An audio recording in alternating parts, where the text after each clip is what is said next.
Hello, how are you? I hope you're keeping well.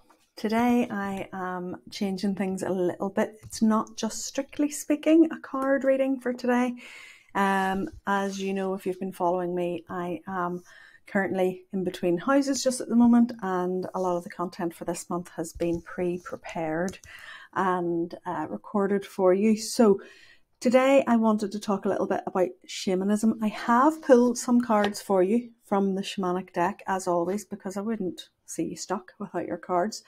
But I've done it in a different way this month, in that I've asked the cards to share with you why you should discover shamanism for yourself, and why perhaps embarking on the medicine wheel in September, when I start running this class again in person, might be the best thing for you to help you find yourself. So why discover shamanism? What's it all about? Every single human being has a natural birthright to discover the power of shamanism. It is the oldest global tradition, cross-cultural healing tradition and practice of mankind. There have been shamanic artifacts and things dating back 80,000 to 100,000 years. So it is something that has been done since man first walked on this earth. And no matter whether you look at Native American culture, you look at Aboriginal culture, you look at the Siberians, you look at the Celts, you look at all different types of culture across the world, there are remarkable similarities between the practices. And maybe why is that? Well, it's a living practice. Okay, it evolves, it changes over time, but it's a living practice, a practice of direct revelation. I.e., there's no middleman. There's no priest sitting between you and God. There's no shaman standing between you and your experience of spirit and your experience of walking through the other world when you journey. It is a direct experience, completely for you, by you. You get a personal and direct experience as you practice it. Yes, there's guidelines. Yes, there's rules for good, safe, ethical practice and practicing safely. But generally it is an intuitive practice where you connect to nature. And nature is global. And therefore the connection to nature is global. And therefore when people have practiced across the world, they have found it a global practice. And that's why there's so many similarities. You have a totally personal experience every time you journey. So shamanism in a nutshell is the art of connecting deeply to nature. And as a human being, you are not separate from nature. We are all an intrinsic part of Mother Nature. But we've kind of forgotten that in our modern world, haven't we? And we often see ourselves as separate. And we see ourselves as separate from each other, separate from the world. We don't recognise that what we do to each other and what we do to the planet, we actually do to ourselves. But when we learn to connect to earth, when we learn to connect to nature, when we learn to step into shamanic time and into a shamanic practice and a shamanic way of life, we deeply understand and recognise that when we harm the earth, or we harm each other, with thoughts or with words or with actions, that we harm ourselves, because there is no separation. The way I looked at this before was, do you remember whenever the fires were burning in the Amazon and the bushfires in Australia, and all the forests of the world were starting to burn, and there was a massive outpouring of grief and sorrow about the loss of life and the damage to these beautiful ecosystems. It's no coincidence that then shortly after that, we fell into the pandemic, where our lungs were attacked by the virus. It's not a coincidence. It's a direct correlation, a link. Everything's linked. Because from a shamanic point of view, everything is connected. Everything has a spirit. Everything's alive. Everything has consciousness, and science is now catching up with this. Scientists are now recognizing that the entire universe is conscious. It has a consciousness of its own, an intelligence of its own. Now, there's different levels of consciousness. The consciousness of a stone is different from the consciousness of a plant, which is different from the consciousness of a tree, which is different from the consciousness of a sentient being. But the consciousness is all there. And the more we understand that, and the more we lean into and dig deep into our natural roots, the more we understand that.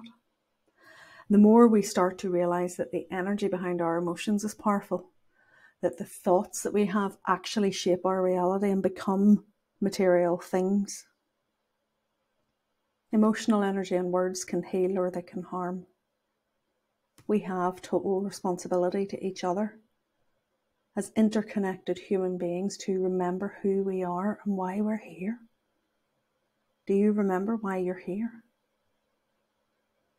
It's time to remember this connection to the earth. It's time to recognize our responsibility to protect this planet and to protect ourselves as a result. Now, yes, the global pandemic, it shifted perspectives. A lot of people sort of woke up and realised that there was far more to life than consumerism and greed, that we needed clean water, fresh air, connection with people, and that good health was the most important thing. So practicing and learning how to get into shamanism is a really good way of continuing on with all the good intentions that you set yourself during the 2020 lockdowns. Shamanism is a way of life. It allows you to connect with yourself in the most profound way possible. And you learn to journey into non-ordinary reality, to work with spirit guides and power animals, to form relationships with the helping spirits all around you. It helps you see that everything's alive and everything has that consciousness. And it also helps you dig really deep into things that might have been holding you back. It's not pretty. It's not fluffy bunnies and rainbows. Shamanism and the healing work that can be brought about as a result of the healing or the shamanic practice is deep. It can be raw. It can be painful. It is not for the faint-hearted. From a shamanic point of view, illness is caused by spiritual imbalance. Quite often you'll be asked, when did you stop laughing? When did you stop dancing? When did you stop singing? Loss of power, soul loss, intrusions, things that are in your energy field that shouldn't be there. So shamanic practitioners learn how to journey for assistance in resolving these imbalances, and you learn that through the practitioner course. We learn about ceremony and healing practice, and we learn how to deeply connect, not just with each other, but also with the earth and the helping spirits. We work from sacred space using drums, rattles, other tools. We create and make our own tools quite a lot because that would be where you put your energy into them. And there's lots and lots of different ways of working, and that's what's so fabulous about shamanism. You can never get bored because there's always something new. Now, we don't practice in exactly the same way as our ancient ancestors, and nor should we, because shamanism is an evolving practice and we need to make it relevant to our 21st century lives.